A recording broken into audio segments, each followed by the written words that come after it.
धीरेन्द्र शास्त्री को ना कोई हरा पाया है और ना कोई हरा पाएगा।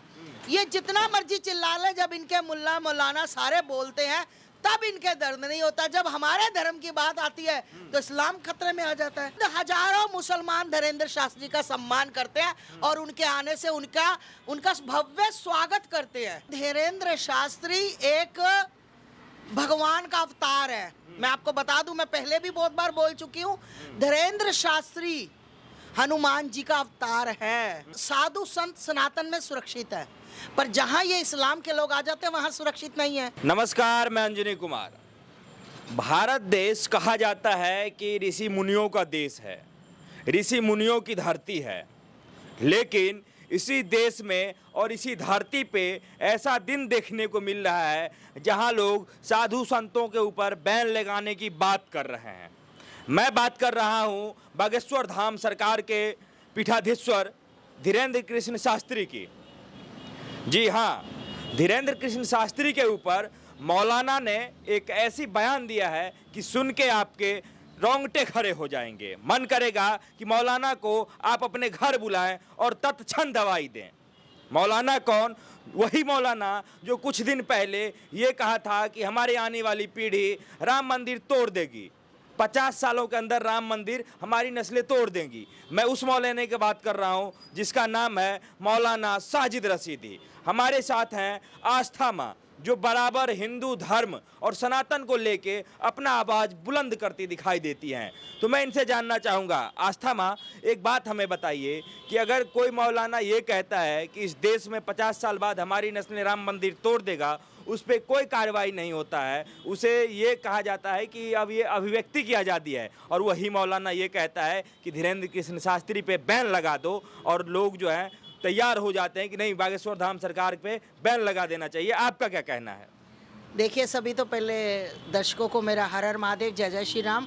देखिए भैया, ये मैं अब क्या बताऊं, ये सब अब इनके अंदर ना एक डर बैठ गया है, क्योंकि धीरेन्द्र शास्त्री जैसा योद्धा हमारा सनातन धर्म में जो लगातार हमेशा, और ये नहीं कि वो किसी को मतलब गलत बोलते हैं, वो सिर्फ और सिर्फ सनातन की बात करते हैं, जो कि इनके मुस्लिम लोग भी सुनते हैं और उस बात को वो मानते हैं। तो कहीं ना कहीं इनके अंदर जो डर इनको सता रहा है ना, तो ये डर बोल रहा है इनके अंदर। और रही बात राम मंदिर तोड़ने की, किसी के बाप में हिम्मत नहीं है, किसी की औकात नहीं है। अगर किसी को ये लगता है ना, तो एक बार राम मंदिर को जाकर हाथ लगा के आ जाए, ठीक है, फिर इनको पता लग जाएगा कि राम मंदिर तोड़ने के क्या करना है। मौलाना साजिद रशीदी ने ये कहा है कि धीरेन्द्र कृष्ण शास्त्री जो हैं वो हिंदू राष्ट्र बनाने की मांग करते हैं, जो एक आप कहिए कि देशद्रोह का मामला है। तो ये ऐसे लोगों को मतलब जेल में बंद कर देना चाहिए और बैन कर देना चाहिए। क्यों बैन कर देना चाहिए? जब इनके मौलाना बैठकर चीख चीख के गा गा के मतलब गीतों में गा गा के सुनाते हैं अपने बच्चों को, ये सिखाते हैं, मस्जिदों में सिखाते हैं, यहाँ पर मदरसों पे सिखाते हैं। मैं भी वीडियो दिखा देती हूँ कि कैसे काटा जाता है, वो सिखाते हैं। अभी वीडियो दिखा सकती हूँ मैं आप लोगों को 36 तरह की, जो ये अपने बच्चों को मतलब उग्रवादी, जिसको आतंकवादी कहते हैं, बनाते हैं ये लोग। तब ये लोग कहाँ जाते हैं? एक धीरेन्द्र शास्त्री जो कि अभी 25-26 साल का एक बालक है ना, जो सनातन की पुरजोर आवाज उठा रहे, जो सनातन की क्या, वो सबको कहते हैं सही रास्ते चलो, और अपने धर्म के बारे में गलत वो कह नहीं सकते। और भैया, अगर वो अपने धर्म के बारे में कह रहे हैं तो ये भी तो सारा दिन इस्लाम के बारे में चिल्लाते हैं। तो अगर धीरेन्द्र शास्त्री बोल लिया तो कहाँ दर्द? देखिए, धीरेन्द्र शास्त्री को ना कोई हरा पाया है और ना कोई हरा पाएगा।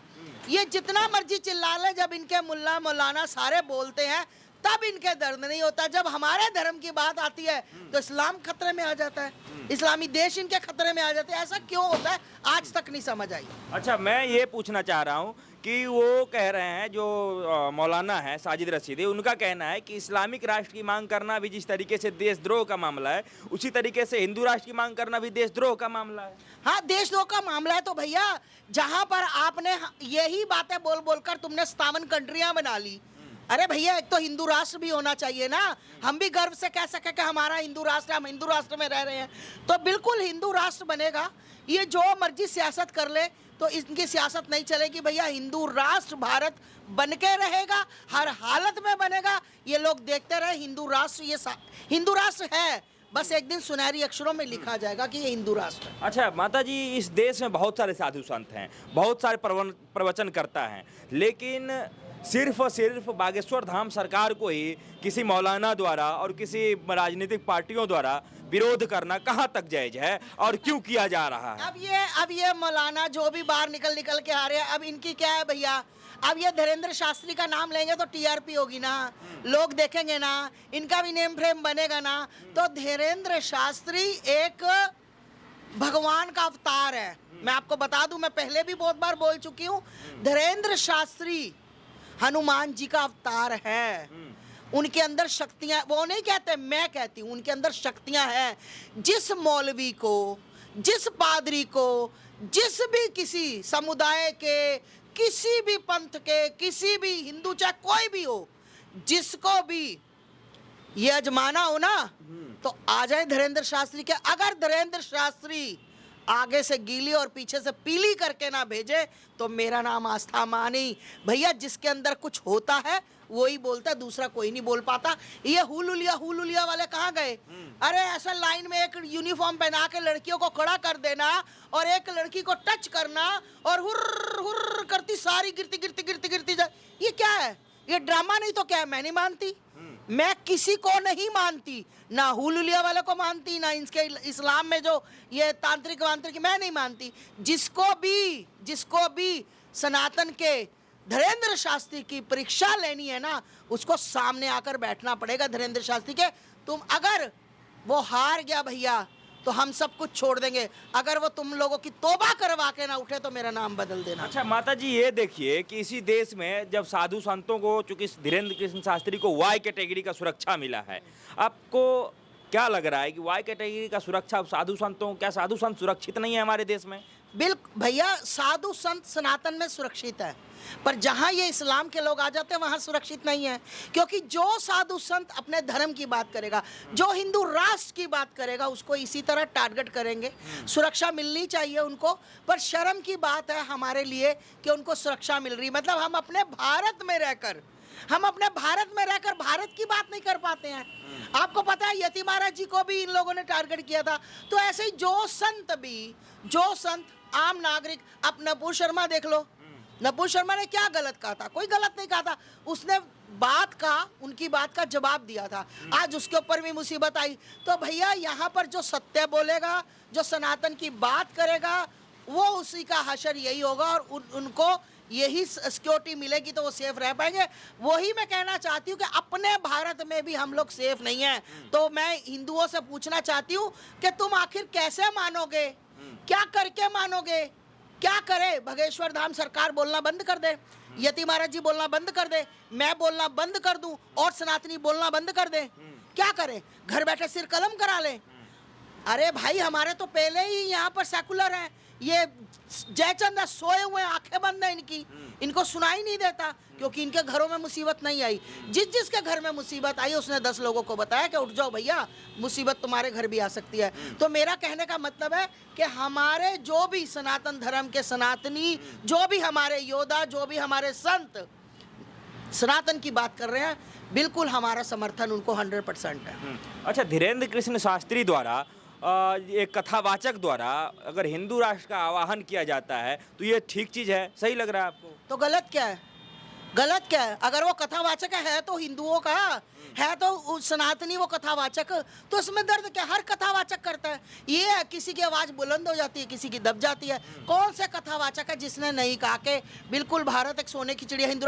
अरे भाई, मैं पूछ रही हूँ, इनको दर्द हो रहा है, और भी तो मुसलमान लोग हैं, और भी तो मुसलमान लोग हैं जो कह रहे हैं हाँ बिल्कुल सही बात है, ऐसे ही होना चाहिए। जो धीरेन्द्र शास्त्री को, खुद हजारों मुसलमान धीरेन्द्र शास्त्री का सम्मान करते हैं और उनके आने से उनका भव्य स्वागत करते हैं। आपने देख लिया, लोगों ने रोकने का प्रयास किया, आपने देख लिया, वही जनता ने जूती की नोक पर कहा कि तुम लोग रोक के दिखाओ, हम धीरेन्द्र शास्त्री महाराज जी को लाकर दिखाएंगे। पहुंचे कि नहीं पहुंचे? ये शक्तियां होती हैं, ये शक्तियां होती हैं। बिना शक्तियां के 10 लाख है ना, 10,000 नहीं कोई पहुंचता। कोई बड़ा से बड़ा मंत्री भी आ जाए, 10,000 की भीड़ इकट्ठी करना मुश्किल होती। 10 लाख लोग, ये पागल नहीं तो और क्या है? ये सनातन के पागल हैं, ये धर्म के पागल हैं, ये बागेश्वर धाम सरकार के पागल है, ये धीरेन्द्र शास्त्री के पागल है। तो मैं कहती हूँ ऐसे ही पागल और 10 से 20 हो, 20 से 50 हो, और ऐसे ही 140 करोड़ की जनता सारी धीरेन्द्र शास्त्री के उसमें आ जाए। ठीक है माता जी, जहां धीरेन्द्र कृष्ण शास्त्री एक तरफ कहते हैं कि हिंदुओं तुम मेरा साथ दो, मैं तुम्हें हिंदू राष्ट्र दूंगा, वहीं पे दूसरी तरफ ऑल इंडिया मुस्लिम जमात के राष्ट्रीय अध्यक्ष मौलाना साहबुद्दीन रजवी बरेलवी का कहना है कि हिंदू राष्ट्र कुछ ऐसा चीज़ नहीं है, वो हिंदू राष्ट्र से बन ही नहीं पाएगा, तकरीबन 500 सालों तक हिंदू राष्ट्र नहीं बनने वाला है। आपका क्या कहना है? अरे मौलाना साहब, जब हिंदू राष्ट्र बन जाएगा हम आपको इनवाइट करेंगे चाय पानी पे, नाश्ते पे, आप आइएगा, आप टेंशन मत लो, बहुत जल्दी हिंदू राष्ट्र बनेगा। आपने जब अपनी इस्लामिक कंट्रियां बना ली, हमें तो कोई दर्द नहीं हुआ, आज एक हिंदू राष्ट्र पे आपके अंदर कहाँ से इतना दर्द जाग गया? बिल्कुल मौलाना साहब, आपको हम बधाई देंगे, आप हमें बधाई देने आओगे, बिल्कुल हिंदू राष्ट्र बनेगा। और धीरेन्द्र शास्त्री जी के पूरे समर्थन में हूँ मैं, क्या मेरा पूरा भारत, मेरे भारत का बच्चा धीरेन्द्र शास्त्री के समर्थन में। आज 25-26 साल का एक संत, एक छोटा सा बालक जो देखने में भी खूबसूरत, जिसके विचार खूबसूरत, जिसका हर बात खूबसूरत, अरे हम उसको कैसे झुटला दें? हम शुरू से उसका समर्थन कर रहे हैं धीरेन्द्र शास्त्री का, और हमेशा बागेश्वर धाम को शत नमन करते हैं, और समर्थन में पूरा भारत का बच्चा आज 10 लाख की भीड़ देखकर इनके अंदर की बिलबिली जो है शुरू हो गई है। आप रुको, ठहरो, देखो जरा, अभी 20 लाख भी आएंगे, फिर उसके बाद देखो जरा, महीने बाद फिर 30 लाख भी आएंगे। आप देखते जाओ, 80 करोड़ की जनता यही बागेश्वर धाम के साथ साथ चलेगी और हिंदू राष्ट्र बनेगा हर हालत में।